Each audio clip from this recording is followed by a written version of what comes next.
Hello, I'm Will, and I'm here to tell you about a new podcast series from O'Brien Governance Design, the One Question Podcast, in which we'll bring some clarity to the topic of corporate governance in the public and not-for-profit sectors. We'll cover the rules, practices and processes used to direct and manage organisations. Here's the expert, Trish O'Brien, on what you can expect from the podcast. Hi Trish, how are you doing? Hi Will, I'm good thanks. How are you? I'm great, thanks. So Trish, tell me what one of your one question guides is and why they're useful.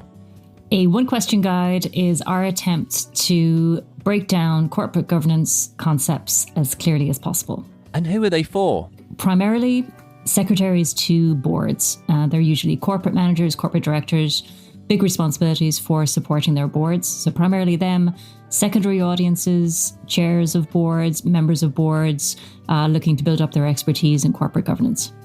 That's great. What are they going to learn through these podcasts? So we're going to take a series of topics. For the public sector, we're particularly interested in the Code of Practice for the governance of state bodies. That's really the key document that public sector bodies have to comply with. We're going to look at a number of areas within that and break them down.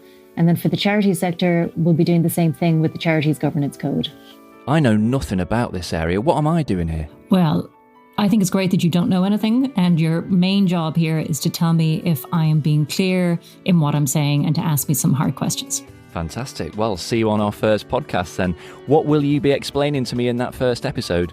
External and board evaluation, Will. Our one question is, as a secretary to a public sector board, how can I prepare myself and my board for an external evaluation under the Code of Practice for the governance of state bodies? So basically, public bodies in Ireland have to comply with the Code of Practice.